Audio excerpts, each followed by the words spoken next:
Thanks for joining us on the High Five, where we tackle some of the metal roofing industry's hot topics with some of the folks that are in the trenches. I'm Patrick Thompson. I'm going to be the ringleader for this little circus that we have for you today. And guess what? We got some fantastic guests for our first episode. It's Sam Bontje and John Moss with R&D at S5. Gentlemen, how the heck are you doing? Swell. Wonderful. Doing great. Thanks for having us, Pat. So we might as well introduce you guys a little bit just so folks know. John, I think this is your first time on camera with us at S5. That's quite a milestone. Yeah, first time. I'm pretty new to the company recently. You know, my twin brother worked here and he got fired. He filmed a lot of very preposterous videos. There's no twins here at all. I don't think I've ever seen a duplicate. There's the 2+3 guy. Oh, you know what? He got fired a long time ago. We don't want to talk about that. That's good. So what do you do here at S5, John? What's your technical role now? We've kind of been with you many times. Where have you found yourself now within the R&D? Yeah, so my formal title now is Research and Development Manager. I work with R&D. We have a pretty close-knit team. We do everything from product development, product improvement, compliance, and testing. So pretty much everything to do with our products and what make our products great. Heck yeah. And we've got a cohort of yours here, Sam, joining us for the first time. Sam, tell the folks at home what you do here in R&D. I'm a product engineer here and work pretty much with John. Basically, yeah, research and development, prototype things, and then test them out and see if they work. And John is obviously a very caring and compassionate boss, right? He's always there to support you in every way, shape, and form, right? Yeah, he's okay. The glowing review right there. Put that in the leadership review. I don't know if there's any truth in that, but yeah, at least we got it on camera. I like it. There you go. I'll send you that clip. We'll pull that one for you. Yeah. So guys, first episode here that we're doing for the High Five, and what we're basically looking to do is take 5 questions to look at to tackle some of hot topics in the industry, stuff that involves the work that you guys do, to share with the audience at home, give them a little bit of an idea of what we do here at S5. We're pretty proud of everything you guys do in R&D. Obviously, it's kind of the beating heart of the company. So I think you two are going to be a great resource to hear from. So let's kick into it. Tell me first, how did you guys end up in R&D, and what do you like most about working in R&D? Sam, why don't you kick us off? I ended up in R&D because I went to school for mechanical engineering. I really like designing things and building things and taking things apart and figuring out how they work or maybe how I can improve them. And then finished up my schooling, just applied for a job. My degree doesn't really fit anywhere else except for R&D. I don't know. I like being a problem solver.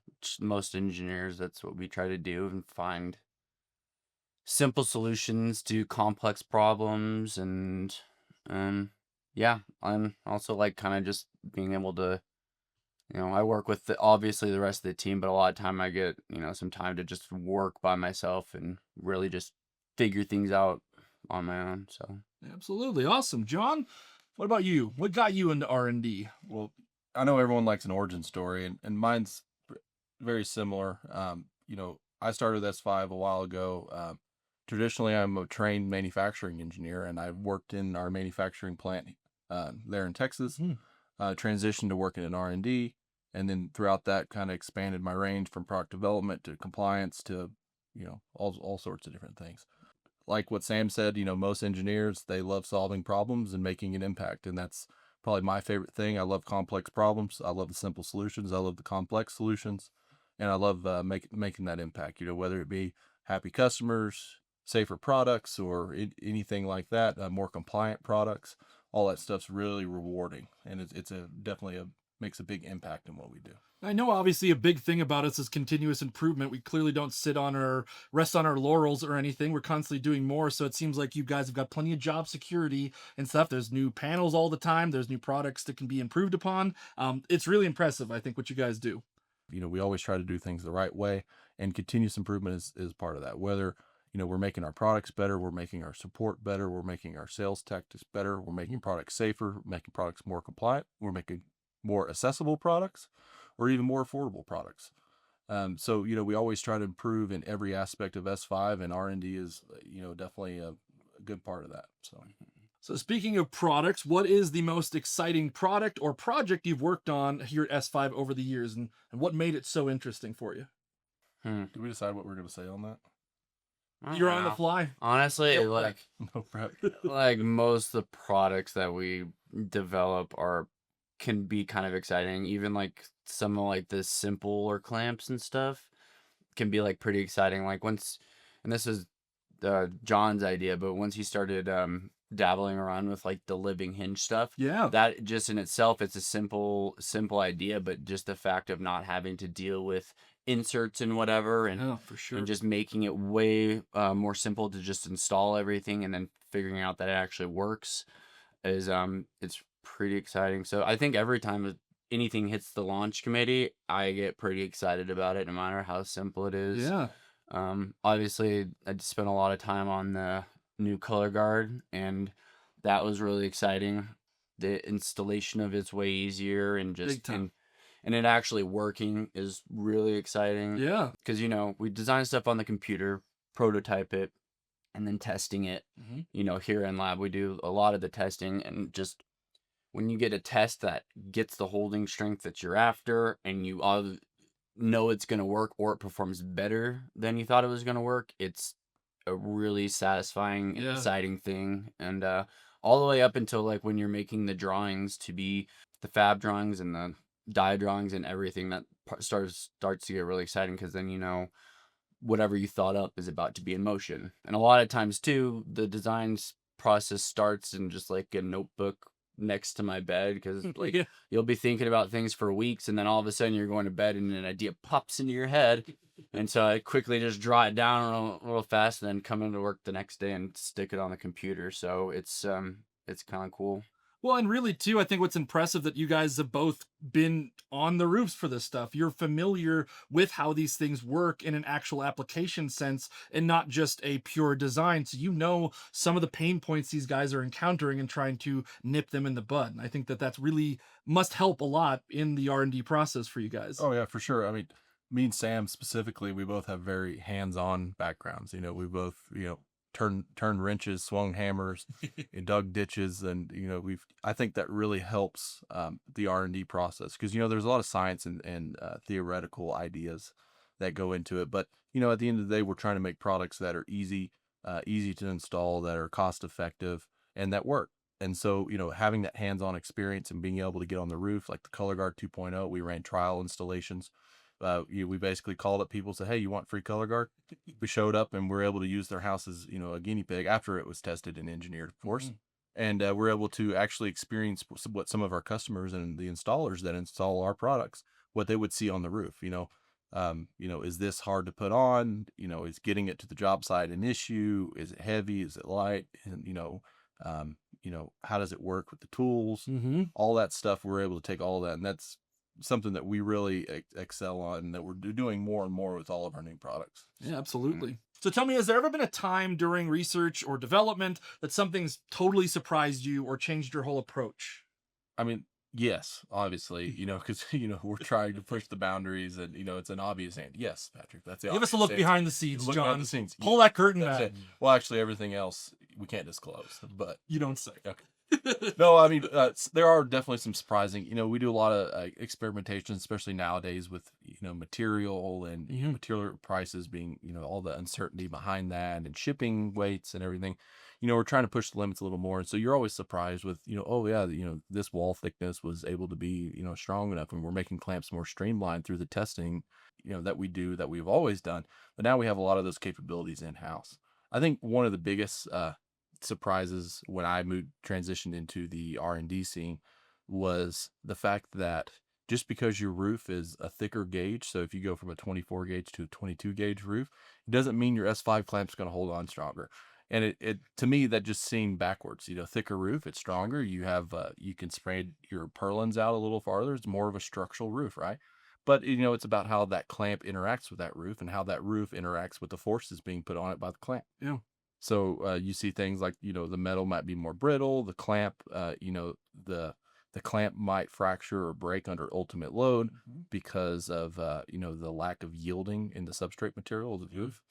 It's very interesting, and it's a very nerdy thing to be interested about. For sure. You know, Let it's that nerd compelling. flag fly. It's compelling. Yeah. So solar is obviously a big thing these days. We're trying to obviously kind of lead the charge into more and more of ways to attach solar to metal roofs. So with solar and sustainability becoming a bigger deal, how is your team thinking about the future? What are you working on that's exciting that ties into solar? One thing that's, changing in our front in that is that, we have so much more feedback. When we first came out with the original PV kit, solar was such a niche. It was, we made a few solar installers were few and far between. Now we have this wealth of installers and this network of, great partners, solar installers, our distributors, homeowners even. And we're able to take all of their ideas and their pain points into consideration and put that into our new products. And, of course, a lot of our products, especially solar, we're using less material and, we're trying to come up with innovative ways to be able to install the same amount of solar panels with less material. Mm-hmm. And that's just the nature of S5 and the way that our PV kit works.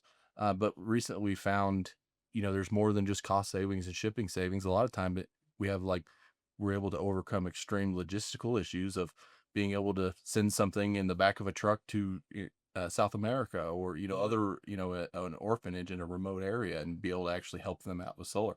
Going And from so- the Andy Mountains to the outback of Australia. Yeah. And Covering all sorts. you don't think about, impact like that. I mean, you think about it from, we're used to thinking of everything from a numerical dollar amount.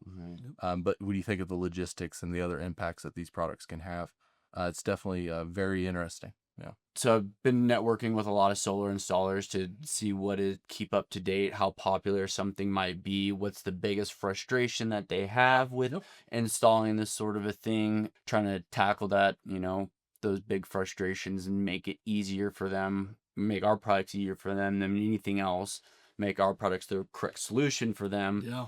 And plus, just staying on, that'll kind of keep us on the front of the wave, so to speak, because the installers are out there every day doing, the same thing. And, maybe even, we can influence them to that we might have a better product, or they can tell us why our product is not the best in a certain way and we can fix that. Why it stinks. Why it stinks. Yeah. Yeah. I had to hold myself there for a second. Don't worry.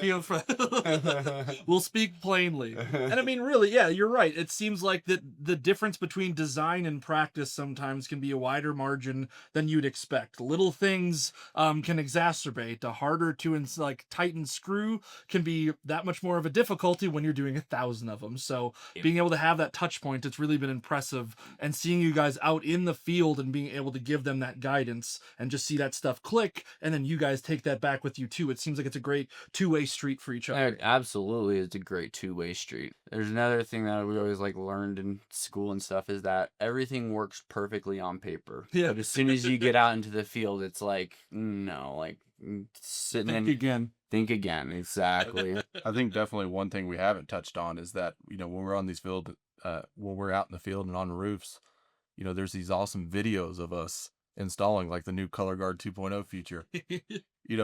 Patrick doesn't give himself enough credit that he's at the ridge of the roof. That's absolutely true. Standing on the ridge cap Got to get that shot. in a windstorm in the rain, holding a camera while flying a drone.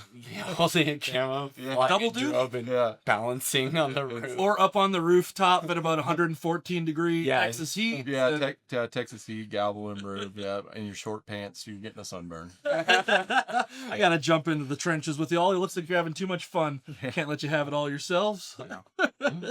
So let's finish it up with something of maybe what grinds your gears, pet peeves or myth busting. Is there anything that people seem to always get wrong about roof attachments or product development that drives you a little crazy? What really grinds my gears is when people, attach to roofs, they'll take a standing seam roof, put a screw through it. They'll take an adhesive and that really isn't meant to be, to chemically bond to the types of paint and the other finishes on roofs. You have this great product that's, a 60-year warranty, and then you're putting an inferior product on it. That quality when that level of product doesn't go all the way through down to the snow guards into the other roof attachments. You know, it's you want this great roof, and then you're willing to pinch a penny on some other ancillaries. So Yep, absolutely. Stuff that is not tested and not engineered for those panels at all. insert S5 buzzwords here. Hey. No doubt. What makes you angry, Sam? Mm. Oh, I opened the door if you want. Yeah, let it all out. Okay. You're in a safe space, Sam. You're in a safe Share space. this. We can't use any of this. The I have a installation. feeling we're gonna have to hit some censor marks, but please, we Yeah. can't let him stop now. Anthony, I need you to cut out everything Sam just note to self. I blacked out. I don't know what just happened. Cut out after general incompetence, and we'll call it good. There you go. Simple editing. Mark it there.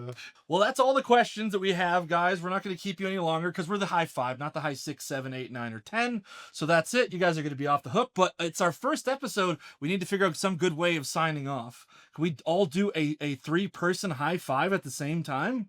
We're not athletes, we're No. mathletes. Yeah. So Yeah, Well, we can come up with a good equation of how this is all going to work out. John, you do this. It's okay.